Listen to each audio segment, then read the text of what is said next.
The Game Schooler Podcast is a weekly audio show that educates new and experienced gamers about the awesomeness of tabletop gaming. In this week's episode, we'll chat with artist and game designer Manny Trembley.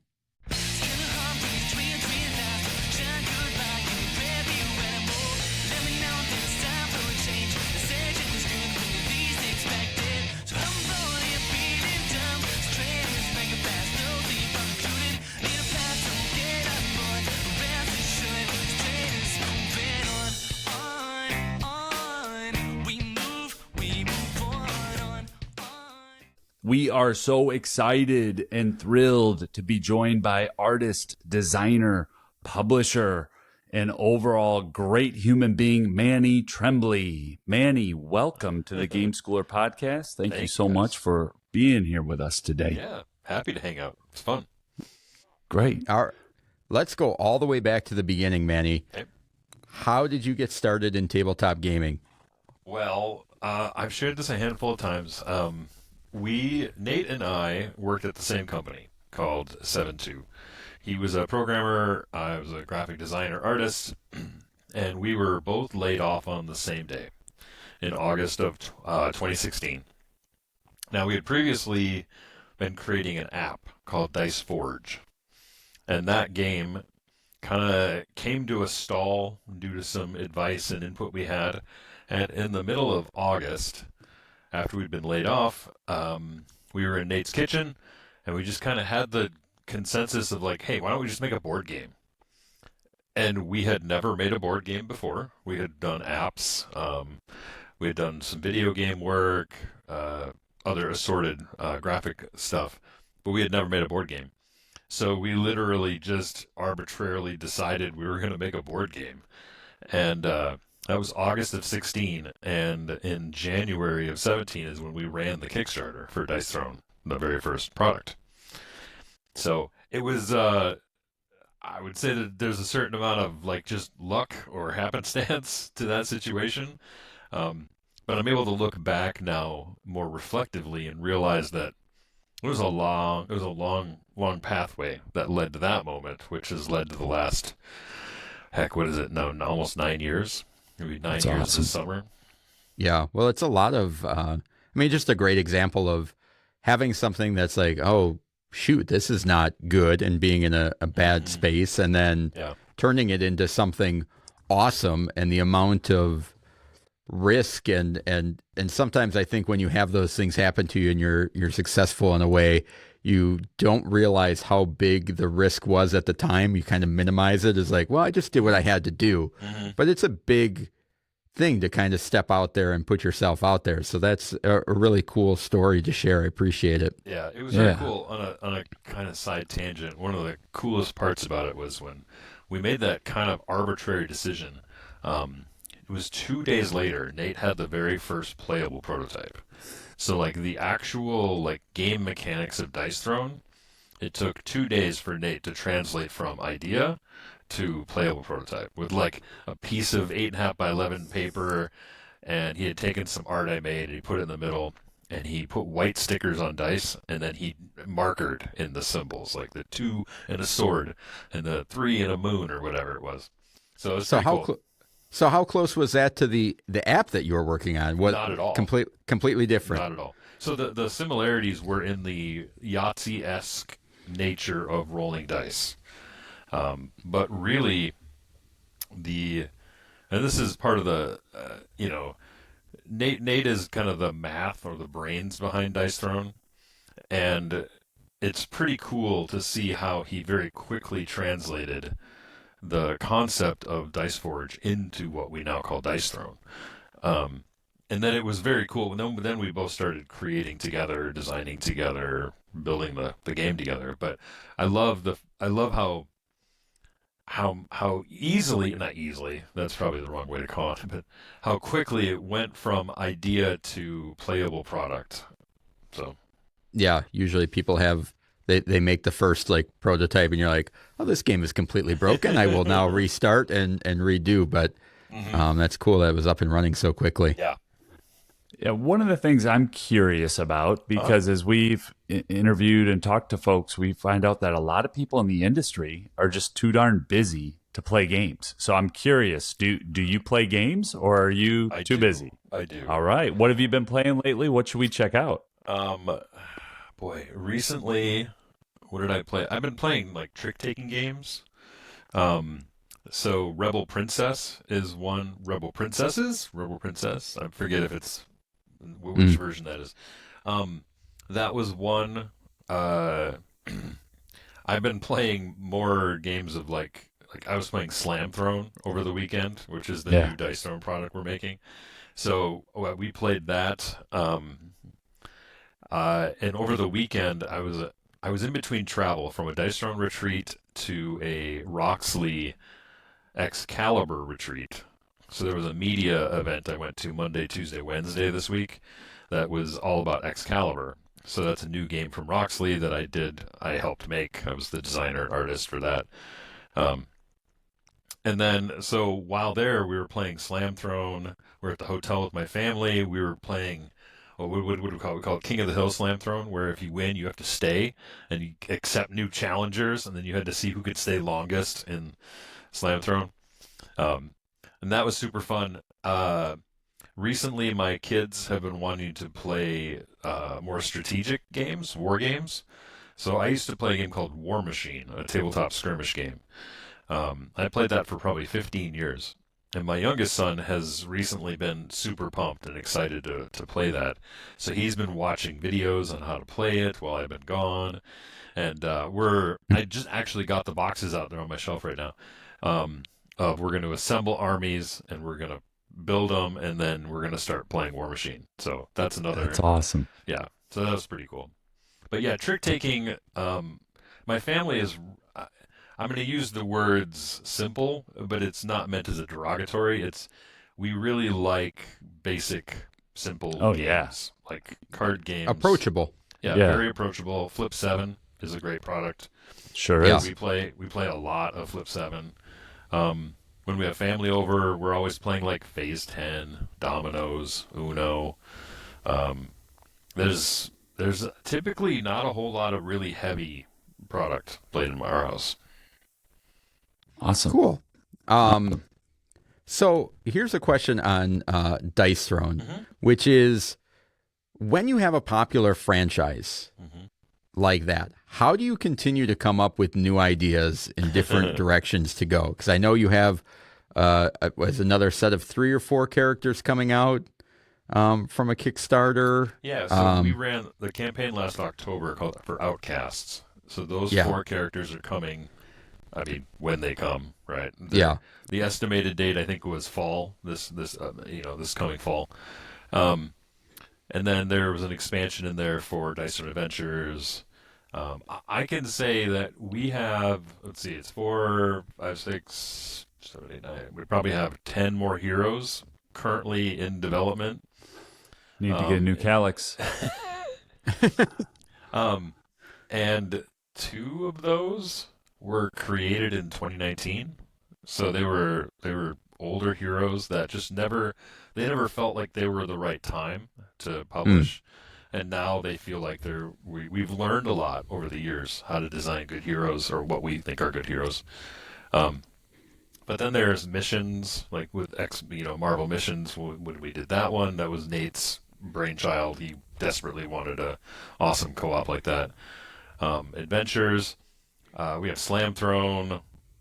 There's at least 3 other games set in the world of Dice Throne that we want to make that are not Dice Throne specific.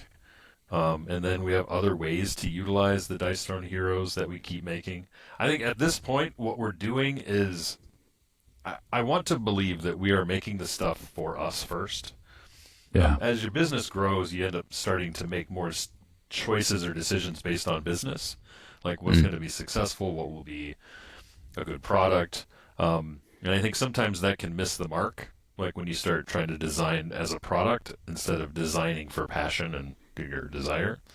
But there's always the give and take there. Like sometimes you have to design for, with the business in mind, and hopefully, you don't lose the art along the way. But yes, it is growing. Yes, the audience is getting more intense, and in a good way. And I think that ups the demand and ups the expectation. But in the end, if we can make heroes that we're excited by, then I think we're still going to keep going. Yeah. Is that great. hard coming up with new ones, or you just No. it's like you always have some No, it's not. tinkering around? I Yeah. would say if we released 4 heroes a year, we probably got 10 years left of more heroes, and then depending. Like there's other game and then you get the systems. battle calyx. The battle chasm, an entire crate that you ship your product around. Pallet. Yeah. It comes on a pallet. Yes. Cool. So, a couple questions. We and our listeners will know Dice Throne and Dice Throne Adventures. We have talked a lot about it over the years. It was our game of the week back in episode 101, back in like January of 2023, and we absolutely love it. Slam Throne, we've mentioned twice in this interview. Initially, I thought it was an April Fool's joke. I really did. I thought it was a cruel April Fool's joke. I was like, this looks like something that I did in middle school on the bus on the way to school, and I actually want to do this. Why are you breaking my heart? Yes. But now that we know it's a real product, can you just tell our listeners a little bit about what it is, target audience? Because I can see that thing just exploding in the school setting. Yeah. So Slam Throne was created again. I think the first iteration was probably 2019. So we're going on almost 6 years, I think, of massaging and working on it. The original concept hasn't really changed in the 6 years. It's really been about marketing, about product design, product production, what kind of release structure, the naming of it. Its title has changed over time, where Slam Throne is the official title. We all know that it harkens to an old game people played in the 90s, right? And I think so what you're doing is each hero has a stack of health caps, and then you have a hero slammer. And that hero slammer you're using to attack the opponent's stack of health. Now, your slammer has a passive side and a catch mechanic. So you declare when you start the game, you're going to play catch or passive. And then I always play catch because it's more fun. So in order to activate your catch mechanic, I have to throw, and it hits the table, hits the stack, and when it bounces into the air, if you can catch it before it lands, you get to activate the catch part of your hero. And that can be very epic, very cool. But if I can get all of your 15 to 20 health caps to flip over to the white side, then I have killed or defeated your hero, defeated you. But part of the beauty of the game is when I do that last thing, the opponent always gets a saving throw. They always get one last chance to flip over theirs before you go into sudden death. And sudden death can go on and on and on, depending upon how it's scored. It's very quick, very easy. I was playing in the airport on Wednesday with Bonzinator, the YouTuber. Or I think I don't know if she's YouTubers. Like, I know she does Twitch. But we were playing, I set up a wall of bags between ourselves and the person eating their food next to us at the airport table. And I was like, okay, stand up. It's time. We're going to start throwing stuff. Mm. And we were doing it, just throwing slammers down on top of these caps. And they were flying all over the airport floor. And we had to oh, sorry, excuse me there. Hold on. You're going to step on my health caps. And she laughed and laughed and laughed and had a great time. And it was so much fun. Yeah, I really look forward to the day when I get an email from my kid's school advising us that there's a policy in which Slam Throne is banned. Has been banned. It's getting out of control, parents. That's when Doug and I will show up at the school board meeting and rally for Slam Throne. And I know what T-shirt I'm wearing to the meeting. That's all I'm saying. You know what I mean? So we'll be there's ready. Gambling involved. Yeah, there's some sort of underground ring. Technically, Wizardry. There's no gambling in Slam Throne. They'd add that themselves. We could arrange that. That's You know, true. we have People a can- business arrangement we'd like to talk to you about after the episode. Maybe get a real-time sports book going for slam throwing. The ESPN contract. Oh my gosh, yeah, exactly. I'm the first official referee, slam throwing referee. I have a jersey and everything that I wear.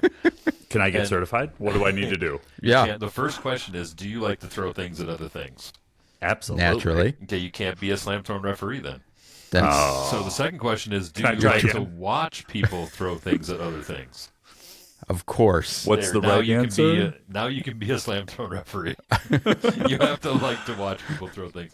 But there's all kinds of rules in slam throwing. So as the referee, I'm very serious about stack alignment, height of throw, did the slammer make contact or not? I haven't done this yet, but I want to introduce yellow cards and red cards into the play. Yeah.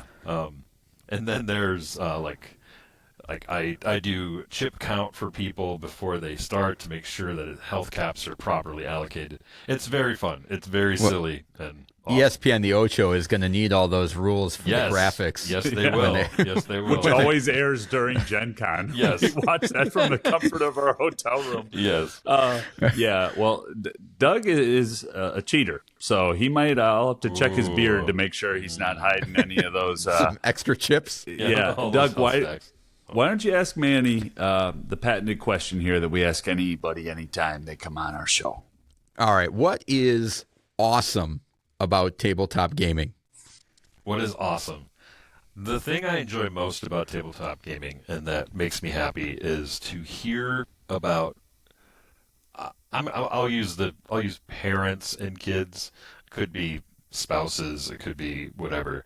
But when a game brings people to a table, they set down their phone, they roll dice, flip cards, yell at each other, fight with each other over a board game. I love dueling games; they're my favorite. So the idea that I get together and I fight with my wife at the table, right? I think that is one of the coolest things that we can do. And the fact that games like Dice Throne, which are aggressive, your goal is to beat the other player. And if you can ultimate them, you will, and you can screw up their. But in the end, you actually grow closer together through the act of combat and battle. And I love that. I think it's incredible. Yeah, there's something special that happens. I know that when the Santa and Krampus one came out, my daughter and I played a bunch of that, and it was. You got, and the thing about it is, it seems like they always come fairly close. It's every once in a while you have one where wow, that was a little bit of a blow up, but a lot of times it comes down to, I've got 9 health, you've got 5. We're going to see how this comes I really out. hope you don't have a tippet here because I'm about to do some stuff. Yeah, but and it always came back to let's do it again. Yep. Yeah. Let's I got close, you got close. I want to try and overcome that mountain. And it may sound, I don't want to put too much weight behind it, but Dice Throne Adventures was our COVID game. Michael and I played that 2 times through, when you've got your little bubble of people that you can be around, and the idea that we could sit down and play that, and it was oh, what? Well, we'll do one adventure, and then before you know it, it's well, we got to face the boss, right? And then you get done with the boss, and it's we should really go on to the next map. And you're going through, and it was just, I don't want to say that it was it saved anything or anything like that. I'm not trying to make it monumental, but it was a big part of that time in our life of when you can't get 5 people to the table, the 2 of us could just play, and so much game in the box and so much joy that we got out of that. So thank you for creating that and it being around at the right time. It was the perfect game at the right time for me. I think I can say for us. Absolutely. And I want to take that into relationship building through world building. Okay. Because we don't have a show with 221 episodes without Dice Throne Adventures. because we were coming together on a weekly basis and thinking about what can we do? How can we make a positive impact? What can we do in the hobby? How can we help during this time? And I want to shift a little bit to some of your work as a designer and as a publisher, because Wonderland's War is an incredible take on Alice in Wonderland. So I'm just wondering, like, what was your process like for reimagining that world? And what are some of the relationships that came just from doing that? Because to me, that seems like in addition to your career as board game artist, this is a designer. I mean, he's really designing worlds and world building and a complete reimagining there. So can you just talk to us a little bit about that project and what that was like? Yeah, that's a pretty interesting project because it started. So when we started Dice Throne, we were going to do a Kickstarter. We were told you need to find some YouTubers to help you guys make a video. So I went online. We found James Hudson, and at the time he was, his little YouTube channel. He was doing some previews and reviews of games, and we reached out to him and asked, hey, would you be willing to do a video for Dice Throne for our Kickstarter? And he agreed. And that began a friendship that is maintained this entire time. And we launched in January, and March, I think, or springtime of 2017. He said, hey, I want to make an Alice in Wonderland game sometime. Do you want to work on it with me? And I said, yeah, that sounds cool. And so I went away and I drew the very first piece of Alice art for that game in response to him saying he wants to make an Alice in Wonderland game. And so I drew the first piece, and I was like that night, and then I sent it back to him. And he was all like, that's going to be the art for this, whatever this game is. He's like, I don't even know what this game is yet. And if you've ever interacted with James Hudson, he's a super animated, intense, like, energetic guy. And he went off, and he had been working on a game with the Eisners and Ian Moss, and so they started that process of building Wonderland's War, and he was like, Manny, you get to shape it. You get like the visuals, the world, he's like, do whatever you want to do. And Alice in Wonderland holds a special place for me because there's I have published I've self-published a bunch of books, called Victoria Jr. and Underwear, just made you say underwear, and like some other books. And most of those books have a fairy tale-esque quality to them, with just a little touch of darkness, just a little touch of heavy. And Alice, I feel like the whole Wonderlandian universe kind of represents that. This idea that, in a world of whimsy and ridiculousness, there's always a little bit of tension, there's a little bit of heaviness, a little drama, a little darkness. And so I that book you were holding up, right? I got to write that with the help of some other people, and I got to kind of help craft this world, and that is one of my favorite things, world building. Almost every game that I work on, there is a world building aspect to it, whether it's Neon Rain, Roth, Tangle Woods, Wonderland's War, Dice Throne. And then there's another one I'm working on that will hopefully come out in 26 that also has an entire world behind it that I'm crafting. And then there's 2 other games I'm working on, I think on my own, that also have entire world building elements to it. But I think Wonderland's War has kind of become a benchmark for me of world building. And while it's all my art, I hope and try to infuse a little bit of uniqueness into each of the styles or the things. Yeah. So, well, even the parts of the board. I love how the parts of the board and what territory am I going to try to get in on and take over? And it's all one table, but the parts of the board with the colors and how you did it, it's incredible. So great work on that. I'm wondering, because you just brought it up, so it's almost like you're on my run sheet here with the questions, but I want to pull on that Alice in Wonderland world building thread a bit, and I'm wondering if you can tell us about Tangle Woods and how did 20 strong collide with your work, and how excited are you for that to hit the shores and to be in my house? Yes, that's also another fun long form narrative. So Adam Carlson and Josh Carlson, the two owners and creators of Too Many Bones and Chip Theory, I have been friends with Adam for a while, and when they launched 20 Strong campaign, I sent him a text message and said, "Hey, why didn't you let me draw art for 20 Strong? That would have been super fun." And he said, "Well, why don't you come over to the office and you can play it?" And so I drove over to their office, which they're like 30 minutes from my house. And I went over and he taught me Solar Sentinels and 20 Strong Solar Sentinels. And I says, "Well, can I build a game for this? Can I make my own 20 Strong deck?" And he said, "Sure." And I said, "Okay, well, give me this prototype. I'm going to go home." This was on a Friday. And so I went home, I took Solar Sentinels, I played it, and I designed Tanglewoods over the weekend. And I did the character art for 4 of the characters, and I built a playable prototype of 20 Strong. Now, I didn't fully understand all the rules and regulations of 20 Strong. Yeah, you can get that later. That's what those guys are there for, right? Yes. And really, in the end, Tanglewoods, the game, was a kernel of a game that I gave them. Like, I gave them the seed, and then they really shaped it. Like, to say that I designed Tanglewoods would probably be an overstatement. I contributed to Tanglewoods.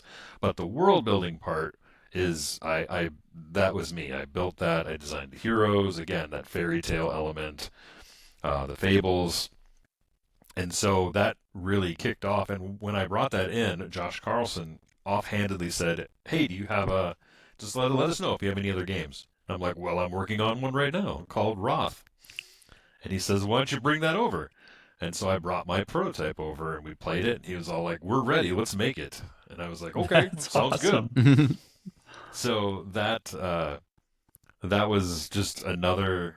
Like, I love the stories where when you're in the right place at the right time and you are making forward momentum creatively or personally, that's when action happens. That's when stuff can happen, right? And I think it's been really cool to work with them. And then I helped start a little side studio with Neon Night, with Neon Rain now. Yep, there it is. So we didn't get a chance to play it.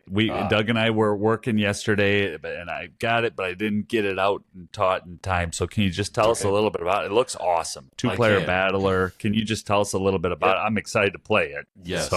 So it's a card dueling game. You pick your hero. You're going to use buttons and sticks to attack, defend, generate shields, gain star power to activate your special move. The games are very light, very quick, but the game has strategy to it. It's got quite a bit. My wife really enjoys it, so we'll go on date nights where we'll bring that box, and we'll randomly divide out the 12 heroes into 2 sets of 6, and then we have to fight until one person's set of 6 heroes is defeated. So it takes us about 2 hours.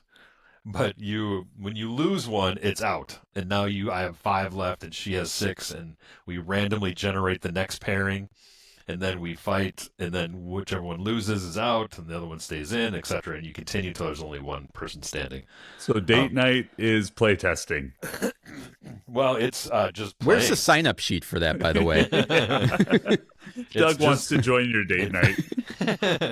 I was thinking about what kind of training do I have to get my wife involved in to become a playtester. Honey, I've got a great idea. Let's go out. Let's play some games at dinner. 2 hours. Yes. 2 hours, yeah. Kids will be at home. Now, she has beat me all 3 of the last 12 6-on-6s that we've done. And, like, legitimately, she beats me at the game. Like, I'm not entirely sure I'm very good at it, I think is ultimately what I'm getting at. But, yeah, so that's Neon Rain. Again, it's kind of a funny side story. So, my friend Aaron Hine, he and I built Neon Rain. And at the time, he also helped build Slam Throne.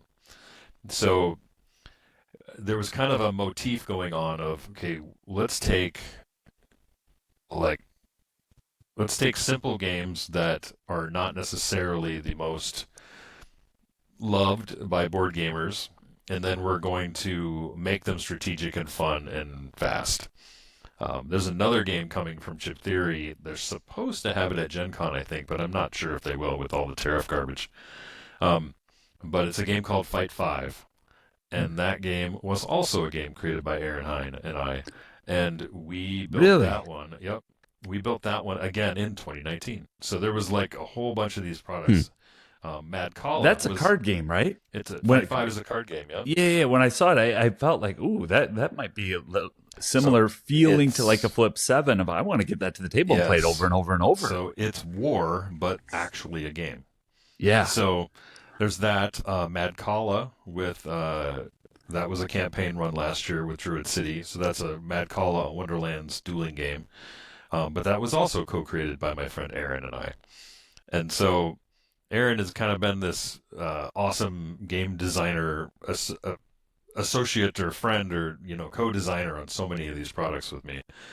So is Neon Night a space, a studio for you and your friends to create and publish? Am I understanding that? Correct. Is that what it is? Correct. Yeah. It's awesome. Owned by Chip Theory.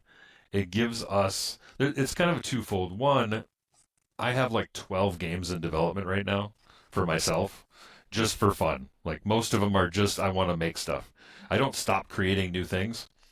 And so Josh and Adam felt like, hey, if we can be a catalyst, if we can help you have a place to create and publish, let's do it. And so they were very helpful and thoughtful and really went out of their way to make us feel at home.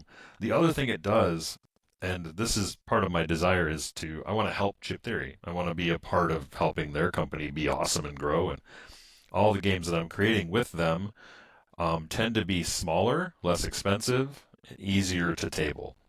Yep. And those are attributes that are not often associated with Too Many Bones or Elder Scrolls or Cloudspire or Burn Cycle, etc. And their games are highly revered. Like, people love their products. Too Many Bones is an incredible, incredible product. I haven't played Elder Scrolls yet, but I've heard it's as good or better. Awesome. Like it's awesome. Start with the jailbreak and have fun. But when folks say it's 3 hours, I'm not that smart, because if it takes some people 3 hours, I'm in there for 5 to 7. Yes. So yeah, that's just me. Yeah. So one of the things I've been like with 20 Strong. 20 Strong was their baby. Like, I contributed after the fact, but it's been really fun to help them, I'll say, expand their horizon towards some more retail-friendly product, towards easier-to-table product. But that is, again, not to take away from anything they do. It's just to add to it. That's really the heart of that. See, when Michael brought up Wonderland's War, I thought he was going to talk about that as my introduction to Slam Throne. We had gotten together to play Wonderland's War, and we were packing it back up as one does. And, you're talking about the game. Mm-hmm. And I moved my hand and shot that whole tray of chips across the room. Rough. So some of the stickers came off. One chip is still in his basement somewhere. That's a lie. It's been thoroughly cleaned. It has not been recovered. Did not make its way back to Mike Alex. That's great. Do you have a question for me? Yeah, well, I was going to say, so you're involved in so many different projects. You're writing, you're developing, you're doing the art, designing. What's the best part about what you do? Like, what's your favorite stuff? Not necessarily to do as like, oh, I like drawing the best or whatever, but what out of what you do, what brings you joy? The creation process is probably the most exciting. When I get together with Aaron and I say, hey, this again, years ago we did this. We're like, well, what if we made Moncala a fun strategic game, right? Because Moncala existed for centuries, probably maybe longer. And we're like, what if Moncala was actually fun and strategic? And then we start trying to shape and form a game into something. And then those little highs, there's little bumps where you go, oh, we answered something, or oh, this is really cool. We got to do, we fixed this, oh, we solved this, and then, this is a tangent, but it's relevant. I love to make salsa. I absolutely love it. It's one of my favorite things is to make salsa, and when you make salsa, there's the moment where you like add the chipotles, and you're like, oh, that's really nice. I love how this feels, and I'm going to make 4 different salsas tonight, and one's going to be a verde, and one's going to be a chipotle, and one's going to be habanero, and then there's going to be a pico, and right, the act of making each one, the cutting the veggies, the putting them in the bowl, how much lime, how much salt, pepper, etc. That entire process of making it, and then you get to experience it, then you get to eat it, you get to play it, you get to feel the dopamine hit of rolling dice and having something exciting happen, or on the flip side, you try something and then it just goes and it falls flat. A little too much Chipotle in that one. Yeah, that did not work. That was garbage. So you shouldn't go for an ultimate every roll. Well, hey, there's nothing wrong with that. That's Doug. that's a lesson I'm taking. I'm going to draw 4, and I'll exactly. Thank you. Yes, it's never Says wrong. the guy who always loves to play barbarian but never wants to go for the ultimate. Have you ever met a prudent barbarian, Manny? Because my co-host here is a very efficient, build a passive income generator, prudent barbarian. Wild. I've never heard of that. Sorry. Well, I like to be very exacting with my pulverizing. He wins a lot too. Yeah. What are you most excited about for the hobby at large? And then what are you most excited to see at the table in the next year or so? The hobby at large, I think that while the market seems to continue to grow, there seems to be a movement towards smaller, tighter games. I think Flip 7 is the hot topic at the moment. Like, that's a real hot game over the last year. But I think it exemplifies a desire that people have, which is they want communal, fast, fun, light, exciting product. And I think now there's still plenty of room for big games. I mean, Slay the Spire just came out. That's a pretty hefty game. And I've now played it, and it's very good. I like it. But I'm going to play Flip 7 1,000 times, probably before I finish playing Slay the Spire. Or I'll play, what I love about Dice Throne is each individual match, depending on who you're playing, is anywhere from 10 minutes to 40 minutes, right? Yep. So in an evening, I could play a whole tournament. I could play 6 games of Dice Throne. And I think that there's still room for epic product. There's still room for miniatures and all the amazing hobby stuff. But I think there's a movement towards lighter, faster games. And honestly, part of it's a expense thing. Like, how much value do I need to get out of a $100 game to make me feel like it was worth the expenditure? Like, I donate games all the time, and they're games I've maybe never played, and I spent $50 to $100 on them. And then I go out and I buy Uno for the 30th time because the old copies are getting grungy and overplayed. And I have played hundreds of hours of Uno over my life. And I think that doesn't mean everyone likes Uno or that everyone should play it. But there's just something about the interacting with people versus the collecting of board games, right? You got games behind your head. I've been renovating my office, but there's a bunch of games over here off to the side. And, half of the games I'm looking at over here, I've never actually played. Yeah. I bought, but I've never played them. And it kind of makes me sad, but it also helps me understand that within the community that I play in, they don't want to play, like, what's over here? Unconscious Mind, Cloud Spire. These are games that are good, but my gaming group, which is mostly my family, we're never going to play those. Yeah. Yeah. Well, there's something to be said about people want to have those amazing experiences. But you have more of them when you can play faster, quicker games. Yeah.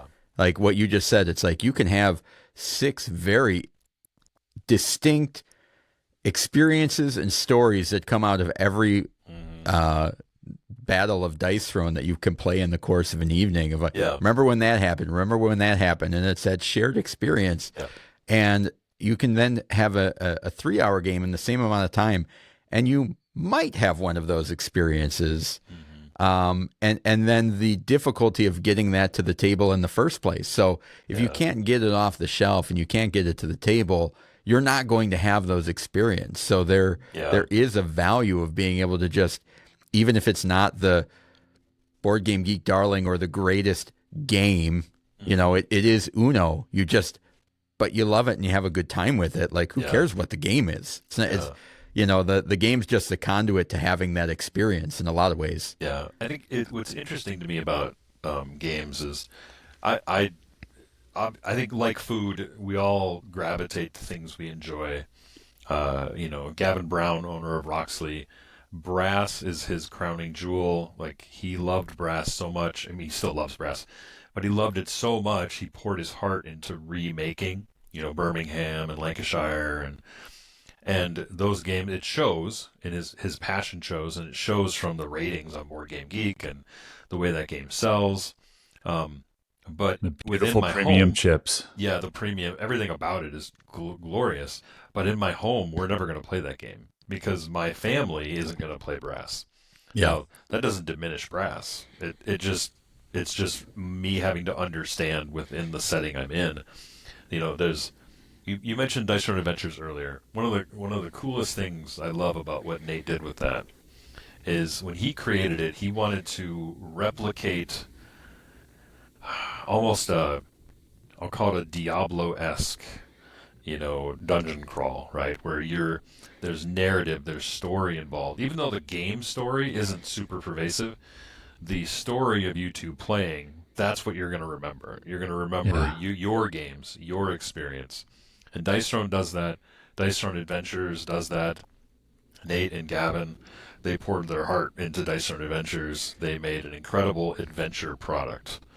And I think if a game can create a narrative, like I remember the story of this week when I played Slam Throne with Tim Chuan and Bonzinator, and those two little stories, and the fact that after Tim got done playing, he lost his voice from screaming and yelling at the table and the chips and the slammers and the game, and you know, it was a great experience. And all we were doing was throwing, you know, slammers at cardboard chips, you know. Yeah. That's awesome. So what's next for you? What's next for Dice Throne? What should our listeners know about? Yeah. We recently put out kind of a State of the Union. So Casey, he's the new CEO of Dice Throne. And he's been kind of making his presence known a little bit more, talking about the future. We've been exploring a lot of new things. The biggest thing that we can say is that Slam Throne is obviously, it's coming. And I think it's going to be more popular than some people realize, right? I think it's going to be big. Yeah, I think it's going to, the number of times people have said that was way more fun than it should have been after they got done playing Slam Throne that's a common denominator. We have, you know, we're working on more heroes right now. We're planning to do probably yearly campaigns, hopefully every October, that are going to introduce new heroes, new gameplay, new stuff like that. And then from there, organized play is a really, really big part of Dice Throne. So the tournament scenes are growing, retail presence is growing, our desire to support retail is growing. And then over the last year, we've been making more noise about Dice Throne Digital, right? Nate released he posted about that. He posted we put up the follow page on Kickstarter to see what interest was there. There seems to be a pretty shut down Kickstarter. Yeah, there seems to be a pretty loud voice desiring Dice Throne Digital. So I know Nate's passionate about it. I know that Casey is excited about the prospect of it. And so I think that's something that is on the radar. I think we got to make sure to do it right. I think there's a lot of wrong ways to make a digital version of a board game. And And I think that you probably get one good shot at trying to make it right. And so I know that that's very much on Nate's heart to make an epic and amazing version of Dice Storm Digital someday. For myself, I continue to work with Chip Theory on new products. So far, Roth and Tanglewoods and Neon Rain, and then there's Fight 5, hopefully this summer, fall. There's another one I'm working on for 26, and I think there's another one for 27, and then for 28. And then I continue to do stuff with Druid City Games and James Hudson. And then my favorite time of year in October, we do 24-hour game making day with my kids. And so we buy all the snacks we want, and we can stay up as late as we want, and you have to make a board game, though. That's the only caveat, is you have to start the day with an idea and end the day with a playable prototype of your board game. And what's kind of funny about that is Excalibur, which comes to Kickstarter, I think, in June, Roth, another game, which I won't talk about at the moment, and then I think 2 other ones were all created on 24-hour game making day. So wow. It's one of my favorite holidays of the year, just 24-hour game making day. So that's cool. All right. Anything else from you, Michael? No, we just want to thank you for being here. I mean, we're building the whole episode around you, and we really appreciate it. We appreciate all that you do for the hobby, and just all the different world building and rule making and everything that you're doing. You're involved with so many great people. You have so many relationships, and I think there's just so many fruits of that are coming into households and into communities and all over the place. So thank you, Manny. Cool. Thank you, guys. Appreciate it. Yeah, thank you for joining us on the show, and we appreciate it. So check out Manny and all of his projects. There's great stuff out there. So thanks again, Manny. We appreciate it. No problem. Thanks, guys.